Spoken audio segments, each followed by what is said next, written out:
antennas. So in previous session, we discussed regarding concepts pertaining to loop antenna, and we solved few of the problems with respect to loop antenna. Moving ahead with the different types of antennas. Uh, so the first antenna what we'll be discussing is the helical antenna. Now this antenna shape, when we consider this antenna will be having a shape of the helix. That is when you observe a spring, right? So if you observe a spring, the antenna structure will be spring like in its construction. So it will be like a spring when you observe it. So an antenna which is a helical antenna is having a shape which is of the form of helix. So which is shown over here. So and as we are specifying it as an antenna, so it will be helping in radiating the power from one point to the other point. So when we consider these all aspects, we can see that we will be having a coaxial cable, so through which you will be feeding this antenna part. So this is the radiating part what we are observing. So this is the feeding section, and this is the radiating section of the helical antenna what we are observing. So when we consider a helical antenna, we can have n number of turns in this helical antenna.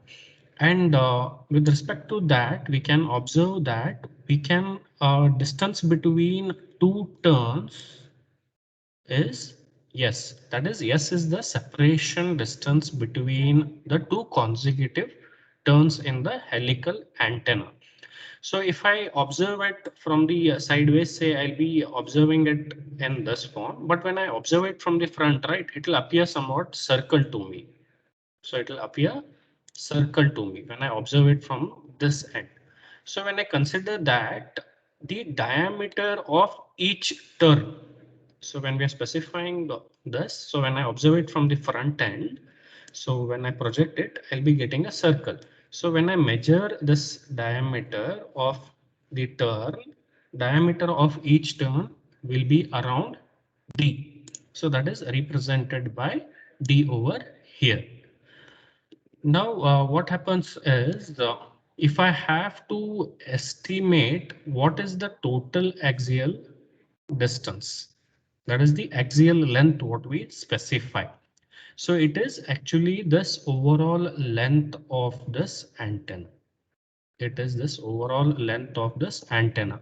So if there are n number of turns and the separation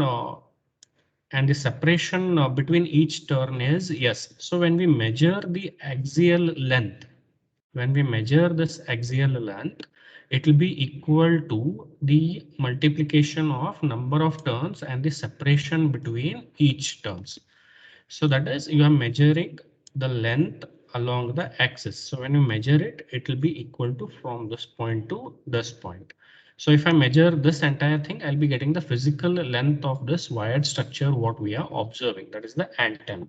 So if I measure the axial length, it will be the length along the axis of this antenna. So from here to here, when I measure it, it will be around n into s.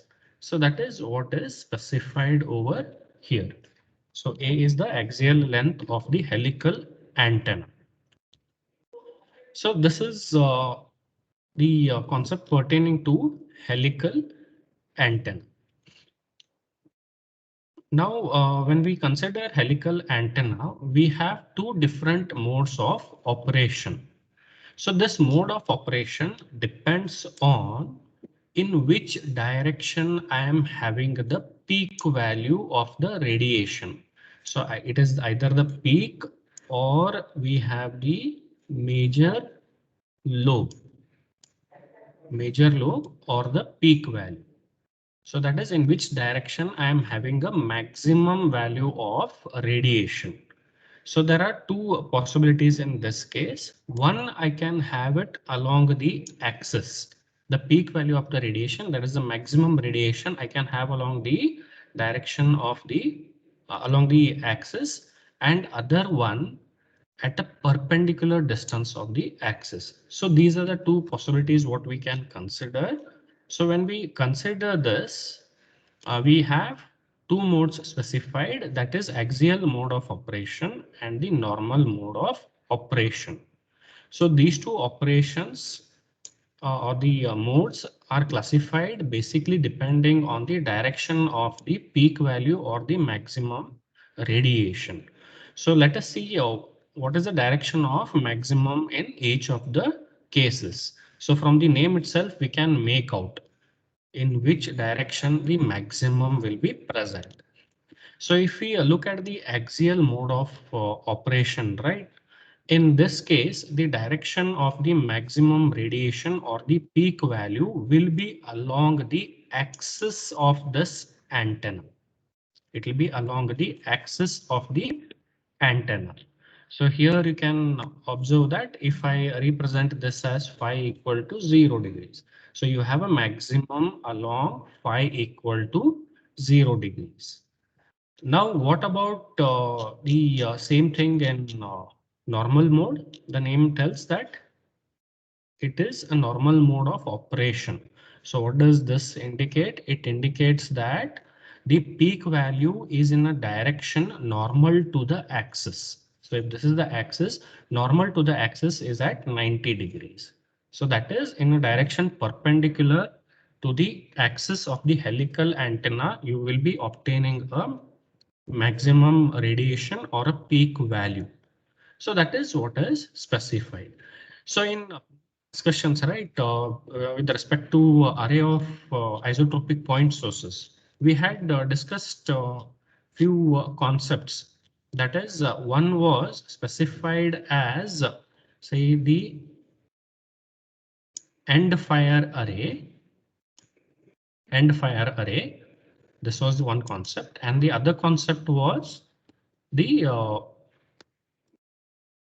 one was the end fire array in which the direction of maximum is along the axis of the array, and other concept is the broadside array. It is broadside array. So in broadside array, what do we have? We have direction of the maximum, which is in a perpendicular direction of the array axis.